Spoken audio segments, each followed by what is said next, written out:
ये एक atheist channel है जो इस्लाम की सच्चाई मुस्लिम लोगों तक पहुंचाकर उन्हें ह्यूमैनिस्ट और रैशनलिस्ट बनाने की कोशिश करता है। हमारा मकसद मुस्लिम लोगों के प्रति किसी तरह की नफरत फैलाना या उन्हें नीचे दिखाना नहीं है।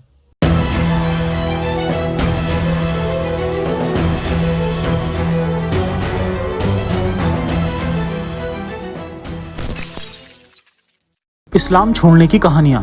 इस सीरीज में मैं पुराने इंटरव्यूज को छोटा करके लाने की कोशिश करूंगा ताकि इंपॉर्टेंट पार्ट्स को कम टाइम में कवर किया जा सके। ये चैनल किसी भी रिलीजन या संगठन की मदद से नहीं चलता है। इस नेक मुहिम में हमारा साथ दीजिए। इस चैनल की हर वीडियो पर पूरी एक टीम काम करती है और यूट्यूब से कोई खास अर्निंग नहीं होती। इस चैनल और मिशन को बनाए रखने के लिए आपकी रेगुलर मंथली सपोर्ट की जरूरत है। इस मिशन के एक सिपाही बनिए और गर्व महसूस करिए सदी के सबसे बड़े मिशन के सपोर्टर होने पर। तो मुझे यहाँ पे मेरे मुल्हिद होने का सबसे बड़ा रीज़न था इस्लाम के कॉन्ट्रडिक्शन जितने भी। मुझे यहाँ पे एक बात बड़ी कॉन्ट्रडिक्टरी लगी क्योंकि मम्मी ने एक तरफ मुझे ये बताया था कि औरत का आवाज़ का भी पर्दा है। हदीसों में औरत की आवाज का भी पर्दा है, लेकिन वो इतना जोर से पढ़ती थी उनकी आवाज बाहर तक जाती थी। तो मैं मम्मी से कहती भी थी, मम्मी ये आप इतना जोर से पढ़ती हो, आवाज बाहर जाती है, तो वो जो आप बताती हो कि औरत का भी पर्दा है, तो यहाँ तो आपका वो रूल का उल्लंघन हो गया। तो खैर वो उसका जवाब नहीं देती थी। इस तरह से खैर मैंने देखा उनको। फिर मैंने ऐसी बात नहीं, मैंने कुरान पढ़ा और जो है उसका तर्जुमा मम्मी बताती थी मेरे को, मैं उर्दू ज़्यादा नहीं पढ़ पाती थी। तो जो है पढ़ने के बाद मैं क्वेश्चन करती थी मम्मी से कि ये कैसे है, ये क्यों कहा गया, या इस तरह से काफिरों को मारने के लिए क्यों कहा गया। क्योंकि जो है मैं उस टाइम बच्चा जो होता है ना बड़ा इनोसेंट होता है, हर बच्चे के दिल में बड़ी दया वाली बात होती है हर एक के लिए। तो मैं सोचती थी काफिर भी तो इंसान है, आखिर इनको मारने के लिए क्यों बोला गया है कुरान में, या इनके साथ युद्ध करने के लिए, लड़ाई के लिए, या इनको जबरदस्ती मुस्लिम बनाने के लिए क्यों कहा जा रहा है। तो मम्मी जो है बोलती थी कि दीन में सवाल नहीं पूछे जाते हैं, दीन में हुज्जत नहीं की जाती है। तो मेरे को कभी भी अपने सवालों का जवाब नहीं मिला। मैं जितने क्वेश्चन करती थी वो उसका जवाब नहीं देती थी। वो बस ऐसे टाल देती थी कि दीन में इस तरह से हुज्जत नहीं होती है, सवाल जवाब की कोई भी दीन में क्या कहती थी वो कि अकल का दखल नहीं है, दीन में अकल का दखल नहीं है। अकल का दखल नहीं है, तो सही बात। हाँ, ऐसे बोलती थी वो। तो मैं ये कहती थी ये कैसा दीन है, ये कैसा मज़हब है जहाँ पे हम सवाल नहीं पूछ सकते, और जो नेचर हमको अलाउ करता है, नेचर ने हमको ये क्वालिटी दी है, हर इंसान को दी है, बल्कि एक छोटे से बच्चे को भी दी है कि उसके अंदर क्यूरियोसिटी होती है, उसके अंदर दुनिया की हर चीज़ जानने की इच्छा होती है, और जितना ज़्यादा उसको अपने सवालों को जवाब मिलता है, उतना ही वो प्रकृति के साथ जो है अपने को बैलेंस में बना सकता है। और जिन सवालों का जवाब जब किसी इंसान को नहीं मिलता है तो वो बगावत पे आ जाता है, वो चीज़ थी। तो खैर बड़ी क्लास तक आते-आते जो है फिर मेरी साइंस की स्ट्रीम रही 9th क्लास से। तो 9th किया, 10th किया, 11th 12th ग्रेजुएशन बीएससी किया, ज़ूलॉजी बॉटनी केमिस्ट्री में, एमएससी फर्स्ट ईयर किया ऑर्गेनिक केमिस्ट्री में। यहाँ तक आते-आते मेरा साइंस से इस कदर पाला पड़ चुका था काफ़ी चीज़ों, क्योंकि साइंस जो होती है वो कोई हाइपोथेटिकल चीज़ नहीं होती, काल्पनिक चीज़ें नहीं होती। एग्जैक्टली। और मुझे साइंस के साथ फैक्ट मिलते थे, साइंस के साथ मुझे हर क्यों का जवाब मिलता था। साइंस ने मुझे कभी टाला नहीं कि नहीं आपको ये सवाल नहीं पूछना है। साइंस कहती थी मुझसे और सवाल करो और जानो मुझे। नेचर कहता है मुझे और जानो मुझे। अच्छा, एक कॉन्ट्रडिक्शन और इस्लाम में मैंने फिर देखा यहीं पर आकर। जैसे कहा जाता है कि कुरान कहता है कि गौर व फिक्र करो और तब मानो। तो मैंने आज तक किसी भी मुसलमान भाई को गौर व फिक्र करते हुए नहीं देखा है। गौर व फिक्र का क्या मतलब है मुझे बताइए? गौर व फिक्र का मतलब है अगर आपके दिमाग में कुरान को भी पढ़ के अगर कुछ सवाल आ रहा है तो उस पे आप आलिम लोगों से बात कर सकते हैं, चर्चा कर सकते हैं, डिबेट कर सकते हैं। वो सवाल कैसा भी हो सकता है। तो आपके पास उसका जवाब भी होना चाहिए, लेकिन वो जवाब तो है नहीं, उसके बजाय वो हुज्जत करने लगते हैं, नहीं जी इसको तो पूछना ही गुनाह है। राइट, ये कॉन्ट्रडिक्शन है। एक तरफ आप ये कॉन्ट्रडिक्शन है। हाँ, एक तरफ आप कह रहे हो कि आप पूछ सकते हो, गौर फिक्र कर सकते हो, दूसरी तरफ फिर आप सवाल करने भी नहीं दे रहे हो अगर कोई सवाल लेके आ रहा है। तो ये बहुत सारे कॉन्ट्रडिक्शन है जिसकी वजह से मैंने कहा ये लॉजिक पे नहीं, ये मज़हब बिल्कुल भी लॉजिक पे बेस्ड नहीं है और साइंस का स्टूडेंट होने की वज़ह से मुझे लॉजिक चाहिए होते थे, मुझे फैक्ट चाहिए होते थे, मुझे जी, ऑब्जर्वेशन चाहिए होता था, लेकिन वो चीज़ें मुझे मज़हब के साथ नहीं मिला। स्पेशली इस्लाम के साथ तो नहीं मिला मुझको। अगर जी, आप 100 हिंदुओं के बीच में बैठ के एक हिंदू आराम से कह सकता है, जी मैं नहीं मानता भगवान-वगवान। कोई उसकी गर्दन बिल्कुल, उतारने नहीं आएगा, कोई उसको वहाँ पे गाली-गलौज नहीं होगी। लेकिन आप मुस्लिम के बीच में बैठ के 10 लोगों के बीच में भी बैठ के ये बात नहीं कह सकते हैं कि आप अल्लाह को नहीं मानते, आप कुरान को नहीं मानते। उसी टाइम गाली, फतवे या कुछ आपके साथ डेंजर हो बिल्कुल, कुफ़्र जाएगा। के फ़तवे हाँ, लगने स्टार्ट हो जाते हाँ, हैं। अच्छा, ये जी। बताइए क्या आपकी जो फ़ैमिली में और भी लोग हैं मुल्हिद हैं या आप ही मुल्हिद हैं? देखिए, मेरी फैमिली में लिबरल लोग हैं, एथीस्ट नहीं है, मुल्हिद नहीं है। हुँ, हुँ, जो अच्छा, जो है जैसे वो थॉट्स होते हुँ, हैं हुँ, जो बहुत ही ज़्यादा कट्टर थॉट्स कह लो, राइट, वो राइट, चीज़ मानने वाले मेरे भाई लोग नहीं हैं। वो अच्छा, अपनी जो है फैसिलिटी के हिसाब से अपनी जो है सूटेबिलिटी के हिसाब से नमाज़ पढ़ लेते हैं। अपनी सहूलियत है तो कन्वीनिएंट के पढ़ ली हिसाब से वरना नहीं। सहूलियत है, हाँ, नहीं पड़ेगी, हाँ, ईद मना ली तो ईद आई तो सिवई बना ली, बकरीद आई तो जो है बाहर से गोश्त वगैरह लाके कबाब वगैरह बिरयानी बना ली। लेकिन हुँ, ऐसे पर्टिकुलर ट्रेडिशनल जो होते हैं उस टाइप के नहीं है क्योंकि मेरे भाई लोग भी काफ़ी पढ़े लिखे हैं, काफ़ी अच्छी हुँ, पोस्टों पे हैं। तो जो हमारा जो एजुकेशन हुई है वो ट्रेडिशनल टाइप से नहीं, कट्टर माहौल में नहीं हुई है कभी भी। हुँ, हुँ, और हम जिस जगह रहते थे वहाँ पे मोस्टली हिंदू परिवार रहते थे, ब्राह्मण वो भी रहते थे। अच्छा, मैंने हुँ, उन लोगों के अंदर भी कट्टरपन नहीं देखा कभी। मैंने अपने बचपन में मुझे कभी हिंदू मुसलमान की बात सुनी ही नहीं थी मैंने आज तक। 12th क्लास तक तो नहीं सुनी थी मैंने हुँ, कि हुँ, फलां हिंदू है, फलां मुस्लिम है या किसी फ्रेंड ने के घर वालों ने भेदभाव किया हो।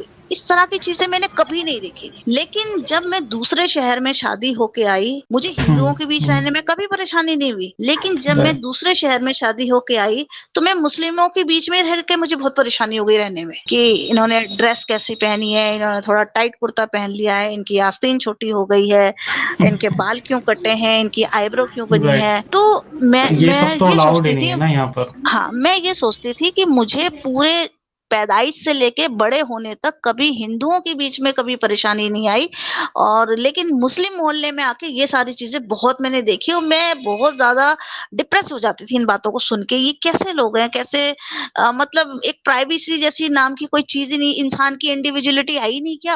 आपने क्या पहना है, क्या ओढ़ा है? भई मैं कोई न्यूड तो थी नहीं, कपड़ा पहना था हुँ, मैंने। मेरे राइट, मैंने आपके आपके दुपट्टे के नीचे मैं उनसे बोलती थी और इस बात पे वो ऑब्जेक्शन भी करती थी कि मैंने कहा आपके दुपट्टे के नीचे जो झोंटा है उसमें 100 जुएँ होंगी, उससे बेहतर मेरे कटे बाल हैं। तो राइट, तो इस बात से वो लोग थोड़ा-सा वो होती थी कि मुँह बना लेती थी, किस तरह से ये बात कर रही हैं। तो मैंने कहा हुँ, आपका इतना गंदा कुर्ता उससे बेटर मेरा ये टॉप है। साफ-सुथरा है, मेरे राइट, पास कोई बैठना भी मंज़ूर करेगा। मैंने कहा मैं आपके पास हुँ, नहीं बैठ सकती, आपका इतना गंदा कपड़ा है, इतनी स्मेल आ रही है इसमें से। तो हुँ, इंडिविजुअलिटी कुछ नहीं, अपनी निजी निजी तो कोई चीज़ होती नहीं मुसलमानों में, ये पूरी कौम सामूहिक कौम है। इसमें ना राइट, जो है आपको क्या पहनना है ये भी कौम डिसाइड करेगी, आपको कैसे पहनना है वो भी कौम डिसाइड करेगी, आपको उठना कब है, आपको करवट भी किस हिसाब से लेनी है, आपको पानी कैसे पीना है वो भी कौम डिसाइड करेगी। ये हुँ, इतना ज़्यादा जो जो आपके निजी लम्हों में दखल दे, इवन सेक्स किस तरह से करना है वो भी कौम डिसाइड करती है, वो भी मज़हब डिसाइड करता है। तो मैं कहती हूँ जो निजी लम्हों में भी आपके घुस जाए, तो उससे बुरा मुझे कुछ नहीं लगता है। बिल्कुल एक पॉइंट मैं यहाँ पर ऐड करना चाहूँगा कि जी। इस्लाम जो है भले ही हमारे जो मॉडर्न मुस्लिम लोग हैं वो चाहे इस बात को ना मानते हों कि जो जैसे देश के कॉन्सेप्ट हैं तो उनके अंदर देशभक्ति होती है, मैं मानता हूँ बहुत सारे हमारे मॉडर्न मुस्लिम हुँ, लोग होते हैं, बट उन्हें इस्लाम हुँ। की ये सच्चाई नहीं पता कि इस्लाम में देशभक्ति नाम की कोई चीज़ नहीं है। सबसे पहले फर्स्ट इस्लाम में प्रायोरिटी इस्लाम है, उसके बाद ही आप इस्लाम फिर है, कोई हाँ। दूसरी चीज़। भई ये देशभक्ति का तो कॉन्सेप्ट है ही नहीं इस्लाम में।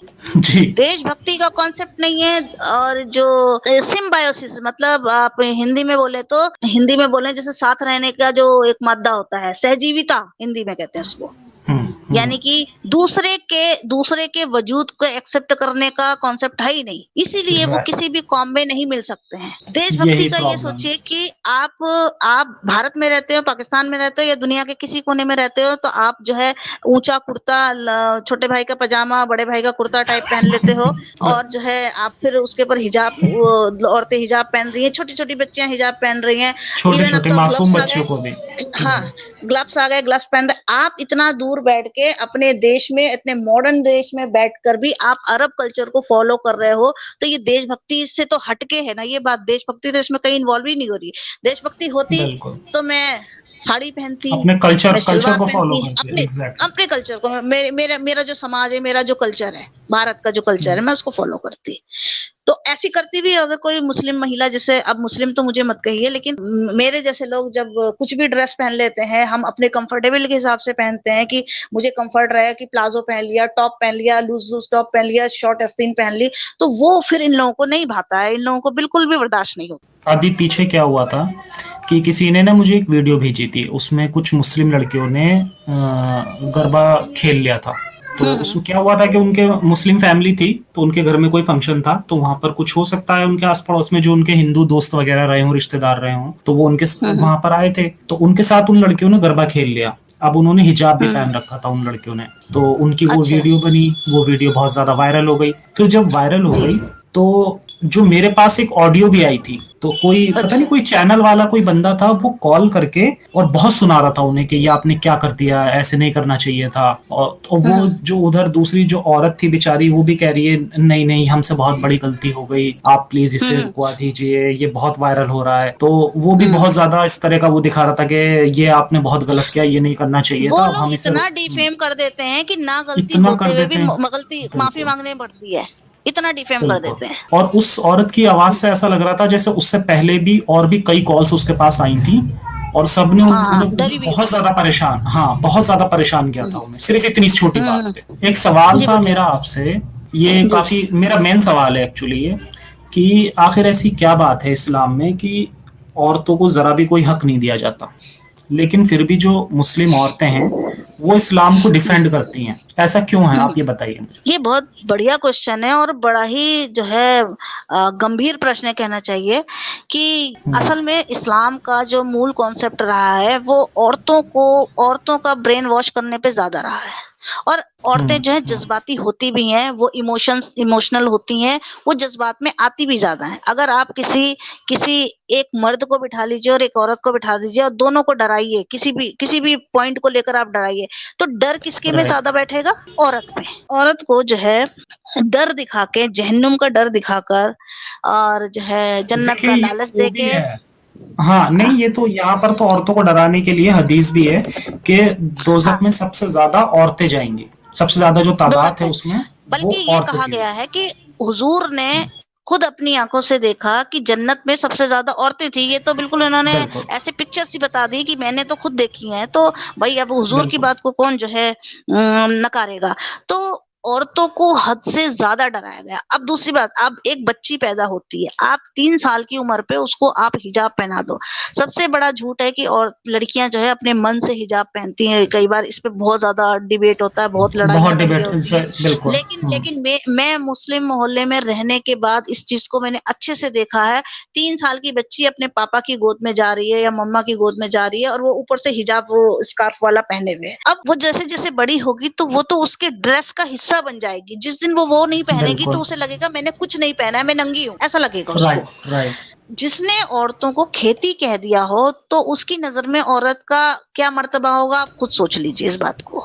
बिल्कुल, आप खेती समझ सकते हैं कि आप जैसे चाहो जैसे जो चाहो बीज डालो, जब चाहे बीज डालो, जैसे चाहे राइट। फसल उखाड़ लो। तो क्या औरत इस चीज के लिए है? जी बहुत, या इस मुझे तो लगता लफ्ज है, से ही औरत के सारे अधिकार, राइट खत्म हो जाते हैं, इसी लफ्ज से। जी बिल्कुल, राइट, आज के टाइम में जैसे बोला जाता है कि कुरान आज के टाइम में भी प्रासंगिक है, मुझे नहीं लगता है। बिल्कुल नहीं है। देखिए ये वो लोग हैं जो पहले तो बोल देते हैं कि आज के टाइम पे भी प्रासंगिक है, वहीं पर जब हाँ, इन्हें कुछ इस तरह की आयतें दिखाओगे तो ये कहेंगे नहीं ये तो उस वक्त के लिए थी। अरे हाँ, भाई ये डिसाइड कंडीशनल कर है। लो ना, हाँ, डिसाइड कर तो लो ना, कॉन्ट्रडिक्शन, या तो ये राइट, कॉन्ट्रडिक्शन इंसान को ये दूर करते हैं मजहब से। यही कॉन्ट्रडिक्शन। अच्छा, सोचने वाले तो इस पे गौर करके वो अलग हो जाते हैं, लेकिन जो मंद बुद्धि लोग हैं आप उनको कितना भी समझाइए, कितना भी खोल के दिखा दीजिए, नहीं जी ये कॉन्ट्रडिक्शन है, ये बात ऐसे है, वो तब भी नहीं मानेंगे, क्योंकि उनके दिमाग पर, उनकी आंखों पे मजहब की बिल्कुल अंधी, उनकी तो ब्रेन वॉश अंधी कर दिए गए पट्टी, actually। बिल्कुल बिल्कुल हाँ, मजहब की जो उनकी पट्टी तो आंखों ब्रेन पे वॉश कर बंधी दिया। है उसके आगे नहीं हाँ, देखना चाहते। हाँ, देखिए, अब हाँ, रही बात सोचने की, तो अभी पिछले दिनों मैंने एक अपनी वीडियो लॉन्च की थी जिसमें एक बंदा जो टेररिस्ट रह चुका था, वो भी बंदा बाद में जाके नास्तिक बन गया। हो सकता है, ठीक है, पॉसिबल है। तो जब, हाँ बिल्कुल, उसने अपनी कहानी शेयर की थी मेरे साथ में, तो वो मैंने उसकी अच्छा। वीडियो भी बनाई थी और वीडियो बना के मैंने डाली थी। तो कहने का मतलब ये है कि जब एक ऐसा बंदा जो बिल्कुल उसे उसी तरह की पूरी शिक्षा सब कुछ उसे इस तरह का बताया गया था, उसके बाद भी उसने अपने दिमाग से सोचा, उसने देखा कि नहीं ये चीज गलत है, ऐसा कैसे हो सकता है, उसके बाद वो बंदा नास्तिक बन गया। तो फिर जो हमारे जो मॉडर्न मुस्लिम लोग हैं, एटलीस्ट वो तो इस चीज को समझें, इस कॉन्ट्राडिक्शन को देखें, ये ऐसी इतनी कॉन्ट्राडिक्शंस क्यों हैं। मुस्लिम में तो मैंने ये चीज देखी है, डॉक्टर भी इंसान है, एमबीबीएस डॉक्टर है, एमएस डॉक्टर है, लेकिन वो कहानी मानता है कि आदम और हव्वा ही पहले इंसान थे बिल्कुल। दुनिया के। अब बताइए, एक डॉक्टर ये बात मानेगा तो क्या साइंस का इलाज तो करेगा वो अच्छे किसी से का? मजाक उड़ गया। बिल्कुल। क्या इलाज करेगा? एक एमएस डॉक्टर, एक एमबीबीएस डॉक्टर ये मान रहा है कि दुनिया जो है, दुनिया में सबसे पहले आदमी जो है, औरत आदमी हव्वा और आदम थे। वो इवोल्यूशन नहीं मान रहा, वो डार्विन की थ्योरी, इसका मतलब वो डार्विन की थ्योरी को जो है रिजेक्ट कर रहा है, इसका मतलब तो है। और आप अगर डार्विन की बिल्कुल थ्योरी रिजेक्ट करते हैं, इवोल्यूशन को रिजेक्ट करते हो, तो आपकी साइंस का बेस ही हिल जाएगा, फिर तो डीएनए बिल्कुल। वीएनए सब बेकार चीज है। सबसे बड़ी इनकी कॉन्ट्राडिक्शन है, एक तरफ ये कहते हैं कि वो निराकार है, वो हाँ, बिल्कुल ना वो किसी मटेरियल से बना है, वो हाँ, स्पेसलेस है, वो टाइमलेस है। दूसरी तरफ फिर उसका एक सिंहासन भी है जिस पर वो बैठता है। जिस पे वो बैठा है, और उसने अपने हाथों से आदम को बनाया, उसने नूर फूका, फूका तो यानी मुंह भी थी, फिर आदम के ऊपर अपना रूह फूकी, तो फूकी तो मुंह भी था, फिर उसका मतलब तो राइट, बैठा है कहीं, तो फिर वो तशरीफ भी होगी, बैठा है तो कहीं। बिल्कुल। तो और ऐसे भी कॉन्ट्रडिक्शन हदीस आप मिलती देखो। है कि बहुत सारे कुछ फरिश्ते थे जो उसे नहीं उठा पाए थे, वो इतना भारी था। यानी फिर वहां पर आपका ग्रेविटी भी काम कर रही है। वो हाँ, ग्रेविटी से ये भी भी आजाद देखिए, नहीं है। ग्रेविटी से भी आजाद नहीं है। नसीहत जी, एक चुलबुल पांडे जी का सवाल है आपसे कि नसीहत जी, व्हाट जी, जी। Can be done to reach other Muslim woman to empower them and have them leave Islam. तो तो क्या तरीका है कि ज्यादा से ज्यादा मुस्लिम औरतों तक पहुंचकर हम उन्हें इसकी सच्चाई बता के इनसे आजाद करा सकें। देखिए, एथीस्ट जो होते हैं, इस्लाम जो छोड़ा जाता है ना, या कोई भी मजहब कह लीजिए, वो किसी के कहने से कभी नहीं छोड़ा जाता है। क्योंकि राइट। आप आस्तिक तो जबरदस्ती किसी को बना सकते हो प्रेशर से, नास्तिक किसी को प्रेशर से नहीं बना सकते, जब तक आपके दिमाग का ताला खुद नहीं खुलेगा। ताला आपका कब खुलेगा? जब आप जो है एजुकेशन ज्यादा से ज्यादा लोगे, और एजुकेशन भी ऐसी जिससे आपके दिमाग में क्यूरियोसिटी जागे, क्वेश्चन सवाल, आप जागरूक हो। ये नहीं रट्टा मार, आपने इधर आप घर में कुरान की रट्टा मार रही हैं, उधर स्कूल कॉलेज में बीए की क्लासेस के रट्टा मार रही हैं। आप जो भी पढ़े, मैं तो कहती कुरान भी पढ़ो, समझ के पढ़ लो, जो समझ के पढ़ लेगा वही छोड़ देगा, वही छोड़ देगा। बट न्यूट्रल होकर पढ़ना है आपको, कंडीशन ये है। न्यूट्रल होके, बाइस्ड होके नहीं, बाइस्ड होके बायस्ड बिल्कुल होके नहीं। पढ़ना। राइट। आप कुरान ही वैसे पढ़ लीजिए, आपको सारी बात आंख खुल जाएगी आपकी। आप जब ये कहने लगते हो नहीं जी सवाल नहीं करने हैं, हुज्जत नहीं करनी है, क्वेश्चन आने भी नहीं चाहिए, वो गुनाह है, आपका दिमाग तो वहीं ब्रेन वॉश हो गया है वहीं पर, तो आप क्या गौर व फिक्र करेंगे? देखिए, समाज में ये जो हमारे जितने भी ये मजहब हो गए, रिलीजन्स हो गए, ये क्या करते हैं, ये लोगों को बांट देते हैं। और ये जो समाज जब ये बढ़ जाता है तो फिर एक दूसरे से होड़ लगने लग जाती है, भाई हम इनसे बेहतर हैं, हम इनसे बेहतर हैं। तो इस चीज से हमें बचना चाहिए। जो हमारी कम्युनिटी होनी चाहिए वो इस बेस पे होनी चाहिए कि जहां पर हम रह रहे हैं, जिन लोगों के साथ में रह रहे हैं हम, आप उस चीज को कम्युनिटी कह दो। जरूरी नहीं है कि आपकी कम्युनिटी एक कोई आपका मजहब हो या कुछ हो। तो चलिए, बहुत बहुत शुक्रिया आपका इस शो में आने के लिए। ख्याल रखिएगा अपना। जय हिंद, साइंस ऑफिस। वीडियो को लाइक करना ना भूलें। अगर आप पूरा ओरिजिनल इंटरव्यू सुनना चाहते हैं तो नीचे पिन कमेंट में दिए गए लिंक पर क्लिक करें और इस वीडियो को लाइक करके मेरे इस बैकअप चैनल को सब्सक्राइब जरूर करें। सलामत रहें। इंसानियत हाफिज।